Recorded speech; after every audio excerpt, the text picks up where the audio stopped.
اعوذ باللہ من الشیطان الرجیم، بسم اللہ الرحمن الرحیم۔ معزز خواتین و حضرات، السلام علیکم ورحمۃ اللہ وبرکاتہ۔ گوشہ کمال کی نشست نمبر 98 یعنی 98۔ ابھی تک میں مختلف چھوٹے موٹے اخبارات و رسائل کے بارے میں گفتگو کر رہا ہوں۔ آج تھوڑی سی بات آگے بڑھے گی، اس کے بعد آپ دیکھیں گے کہ مجھے ایک بار پھر محمد صلاح الدین صاحب نے بلایا اور مجھے تکبیر میں دوبارہ شمولیت اختیار کرنی پڑی۔ اس کا احوال تھوڑا سا دلچسپ بھی ہے اور سبق آموز بھی۔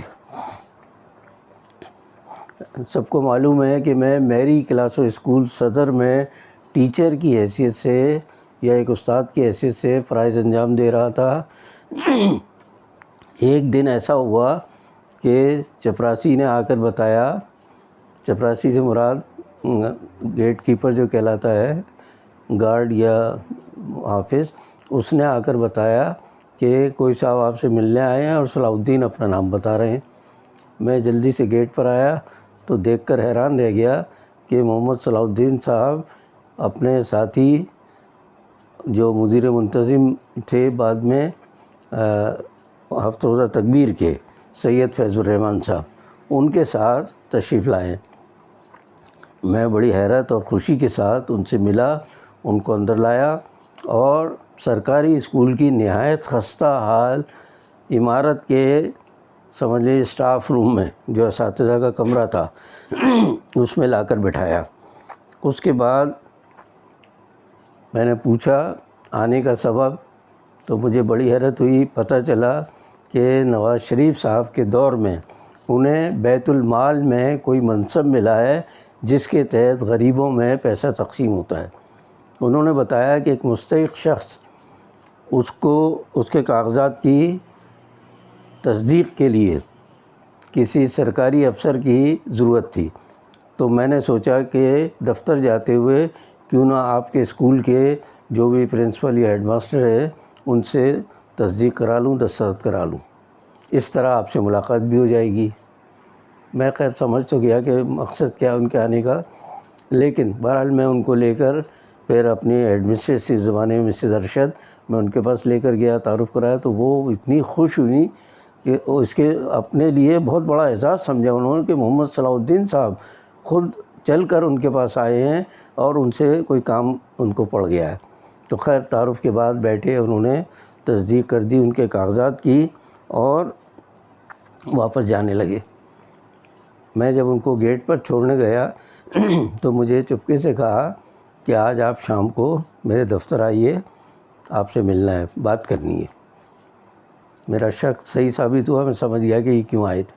خیر میں شام کو گیا تو اس کے بعد کی بات ابھی بتاؤں گا میں، لیکن اس دوران بتانا ہی چاہ رہا ہوں کہ میری غیر موجودگی میں یا میرے تکبیر چھوڑنے کے بعد محمد صلاح الدین صاحب نے اپنے اسکول کے زمانے کے ساتھی نعیم عارفی صاحب کو سب ایڈیٹر کے طور پر رکھا تھا، تو میں ان کی موجودگی میں کچھ عرصے تک کام کرتا رہا۔ اس کے بعد میں استعفیٰ دے چکا تھا، لیکن نعیم عارفی صاحب سے میرے تعلقات بہت اچھے ہوئے۔ تو جب صلاح الدین صاحب نے اپنے سینئر یعنی دوست کو میرے سامنے بٹھایا اور کہا کہ بھئی آپ دونوں طے کر لیں کہ تکبیر میں نام کس کا اوپر آئے گا کس کا نیچے آئے گا، مطلب یہ ہے کہ ماتحتی کا اس کا مسئلہ تھا۔ تو میں تو خاموش رہا، لیکن نعیم عارفی صاحب فوراً بول پڑے، کہنے لگے بھائی اچھا یہ بتا دوں، نعیم عارفی صاحب علم اور فضل اور شاعری اور ادب ہر لحاظ سے مجھ سے بہت آگے تھے۔ تو میں خاموش رہا، تو عارفی صاحب کہہ لے بھائی ٹھیک ہے میری عمر بھی زیادہ ہے، کچھ تجربات دوسرے ہوں گے میرے، لیکن صحافت میں معین کمالی صاحب کا یعنی بہت تجربہ ہے، ان کا مرتبہ بڑا ہے مجھ سے، تو اس لیے پہلے ان کا نام آئے گا اس کے بعد میرا نام آئے گا۔ تو ترتیب انہوں نے خود طے کی، صلاح الدین صاحب نے اس کو قبول کر لیا، کیونکہ وہ اپنے اوپر رکھنا نہیں چاہتے تھے، وہ چاہتے تھے کہ میں اور عارفی صاحب طے کر لیں۔ مجھے خیر کبھی اس طرح کا شوق تو نہیں رہا، لیکن جہاں کوئی معاملہ ہوتا ہے مجھے کہیں بے ایمانی کسی کی نظر آتی تو میں اڑ بھی جاتا تھا، جس کا ذکر ابھی آگے آ رہا ہے۔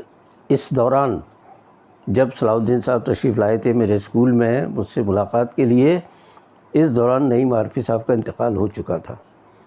تو مجھے انتقال کی خبر تو اس لیے نہیں ملی کہ میں تکبیر میں تھا نہیں اس زمانے میں، لیکن دوسرے یا تیسرے دن نارتھ ناظم آباد کی ایک مسجد میں فاتح خوانی کے بعد چھوٹی سی ایک تقریب تھی جس میں صلاح الدین صاحب نے خطاب کیا۔ ان کا خطاب اس قدر غم انگیز تھا، اس قدر درد سے بھرا ہوا تھا کہ تمام حاضرین کی آنکھیں اشکبار ہو گئیں، سب رو پڑے۔ اس قدر پرسوز انداز میں صلاح الدین صاحب نے اپنے ساتھی نعیم عارفی صاحب کا ذکر کیا۔ تو میں اس وقت، اس سے پہلے ایک ساتھی ہمارے منصور جن کی شہادت ہوئی تھی ایک خبر لانے کے سلسلے میں، موٹر سائیکل پر ٹکر مار کر انہیں شہید کیا گیا تھا، ان کے بھی تعزیتی اجلاس میں صلاح الدین صاحب نے تقریر کی تھی، اور نعیم عارفی صاحب کے وقت تو بہت ہی زیادہ پرسوز تقریر تھی ان کی۔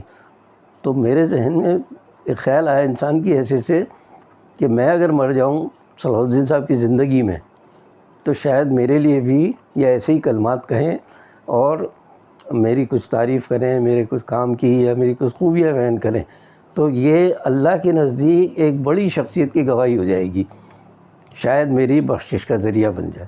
یہ سمجھے ایک خواہش میرے دل میں پیدا ہوئی کہ کاش میں ان کی زندگی میں دنیا سے چلا جاؤں تو میرے لیے بھی کچھ کلمات خیر کہیں گے تو اللہ تعالیٰ شاید اس طرح میرے گناہوں کو معاف کر دے اور میری بخشش فرما دے۔ یہ خیر ایک ضمنی بات میں نے کہہ دی ہے۔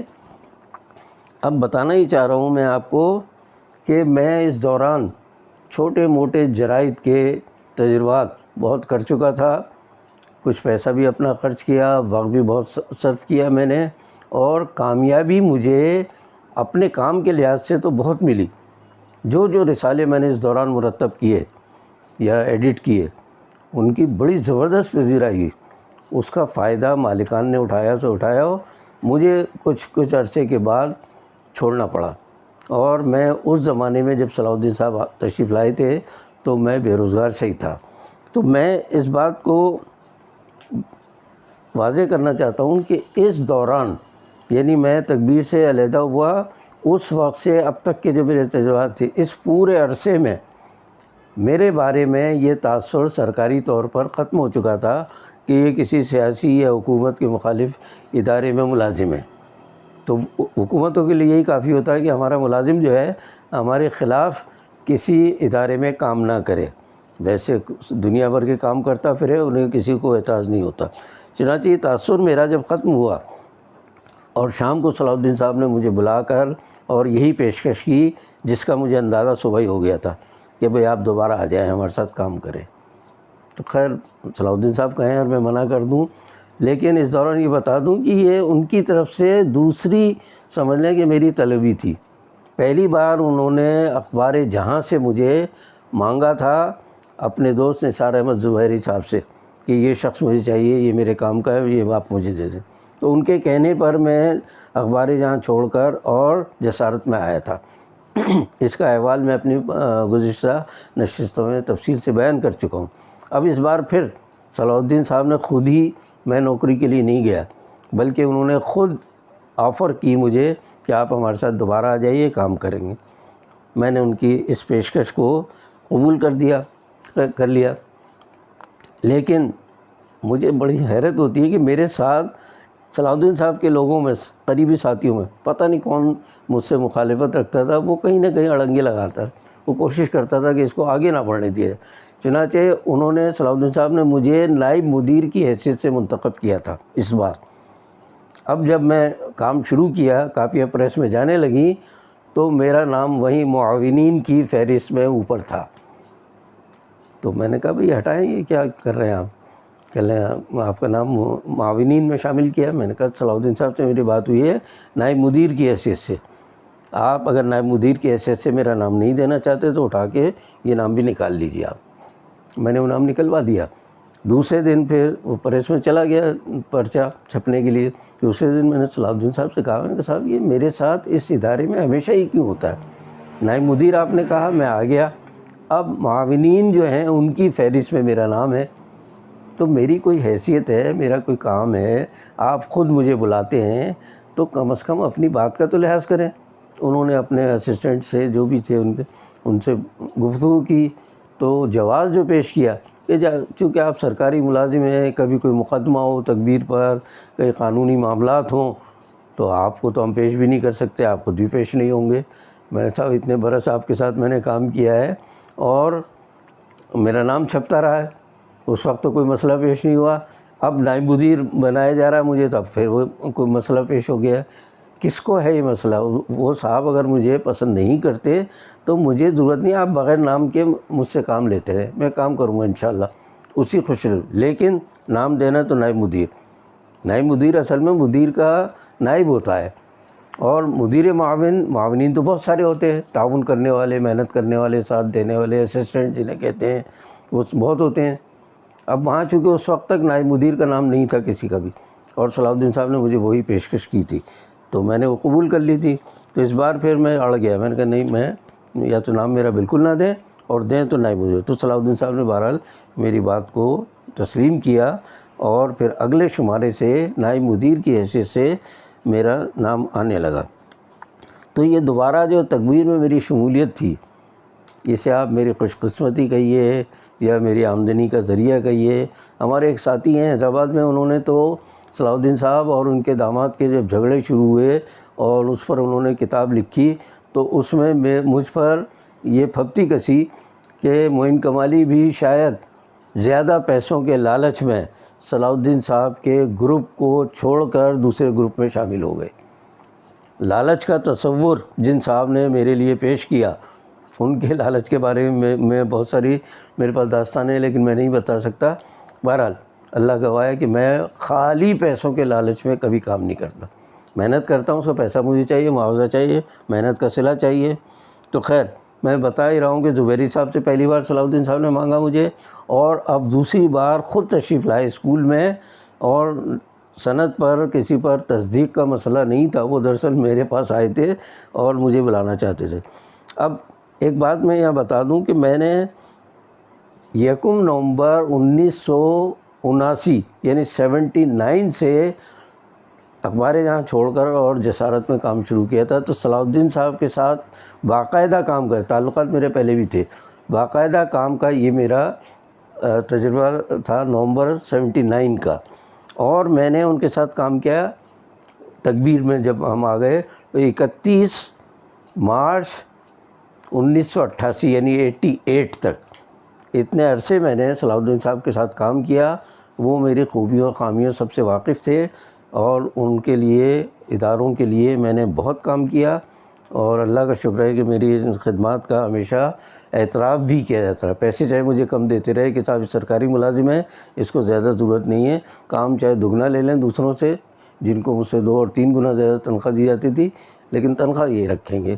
میں بھی اللہ پر ہمیشہ شکر کرتا رہا، صبر کرتا رہا، تو میں نے کبھی بھی اس پر اعتراض، پیسوں کے معاملے میں کبھی جھگڑا نہیں کیا۔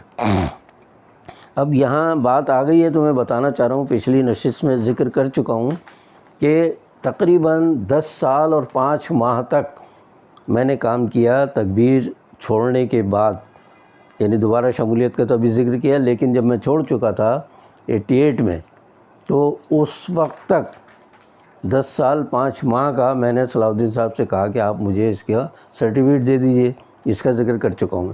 آج میرے ہاتھ میں سرٹیفکیٹ آ گیا ہے، میں پڑھ کے سناتا ہوں کہ صلاح الدین صاحب نے علیحدگی کے باوجود مجھ سے کبھی بھی کوئی اختلاف نہیں رکھا، کوئی یعنی میرے بارے میں کبھی غلط رائے نہیں رکھی، اور ہمیشہ مجھے عزت دی، جس کے لیے میں تاحیات ان کے لیے دعائیں کرتا رہوں گا۔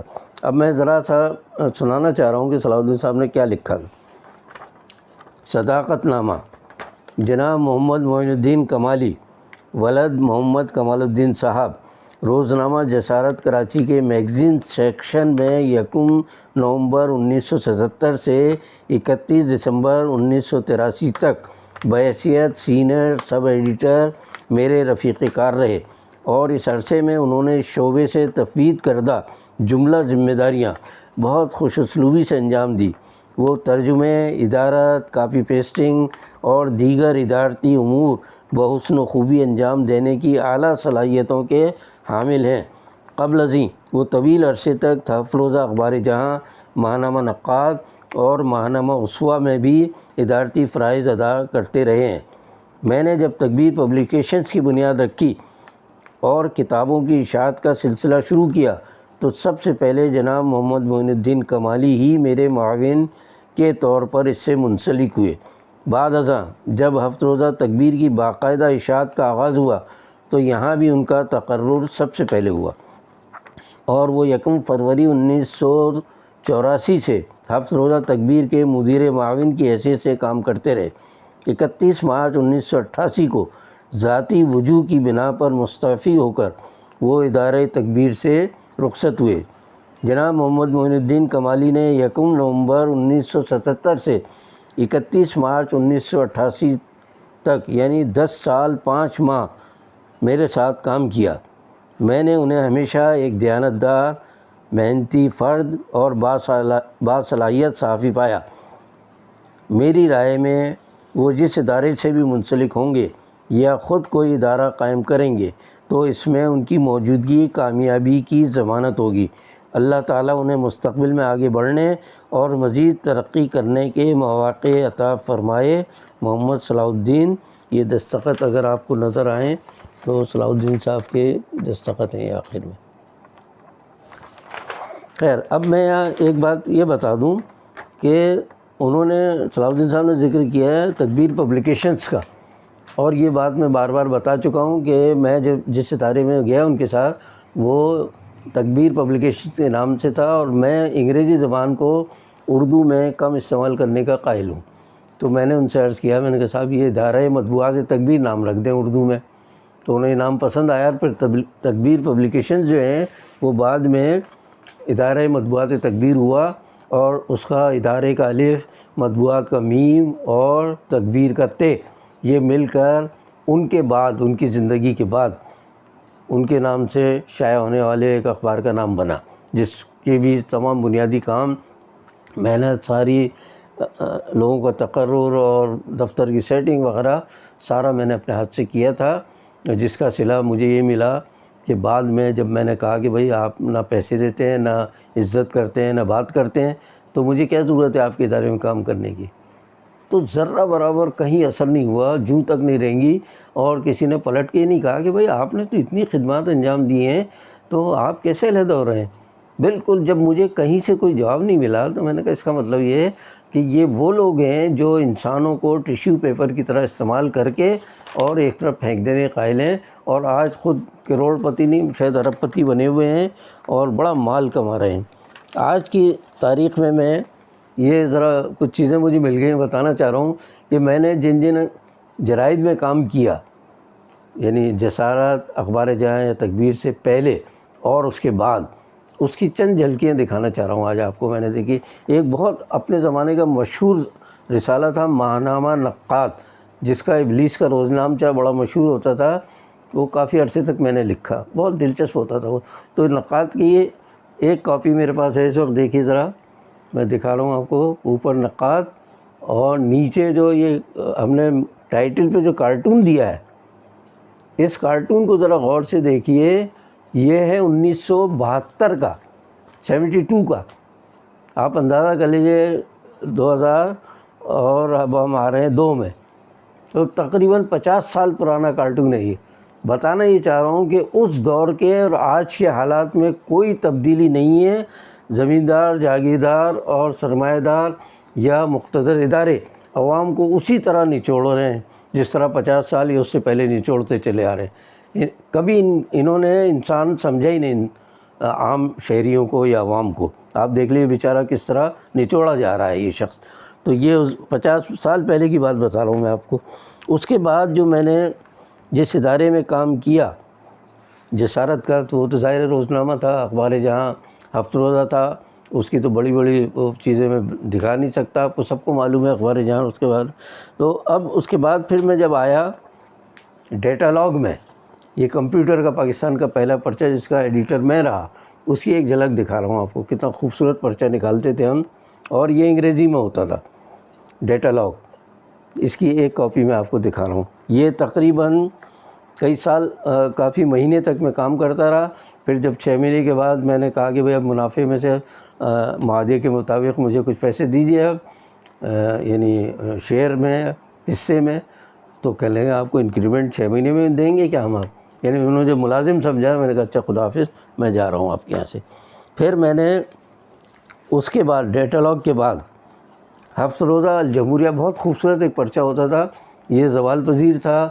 پھر ایم جلیسی صاحب، ان کے بیٹے حسن جلیسی صاحب نے ہم سے رجوع کیا اور ہمیں پارٹنرشپ کی آفر کی اور کہا کہ آپ کام کریں. چنانچہ میں، ناصر محمود صاحب اور عبدالعزیز صاحب، تینوں نے مل کے یہ رسالہ نکالا. ذرا دیکھ لیجیے اس کی بھی ایک جھلک.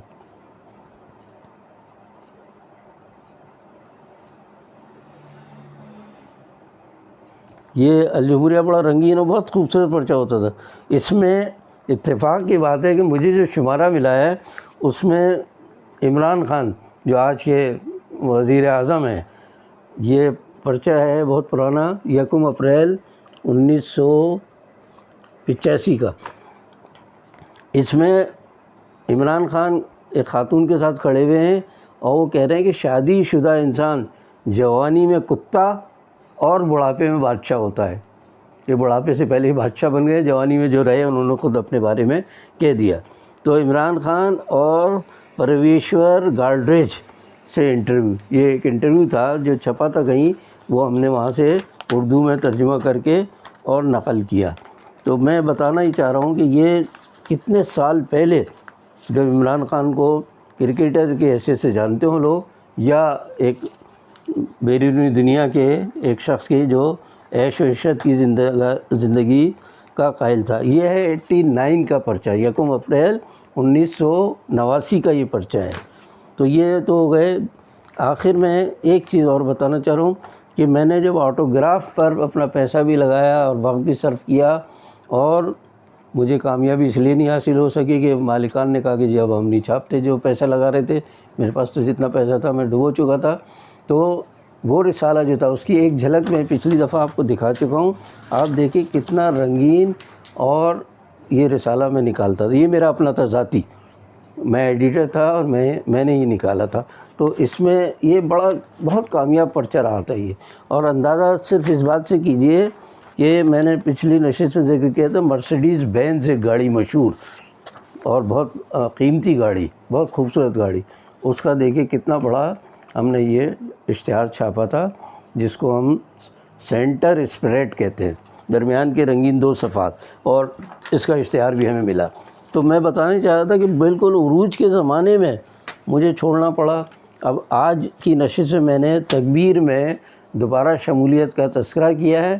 اس حوالے سے اب کچھ عرصے گفتگو کریں گے، لیکن میری کوشش ہوگی کہ میں 1-2 دن کے لیے ذرا موضوع بدل لوں. اب کچھ سیاست، معاشرت اور معیشت کی طرف آئیں گے انشاءاللہ آئندہ نشست میں ہم. تو میں آپ سے آخر میں درخواست کرتا ہوں کہ میرے پروگرام کو اگر آپ کسی طرح بھی پسند فرماتے ہیں تو اسے سبسکرائب کریں، لائک کریں، شیئر کریں. باقی بشرط زندگی باقی.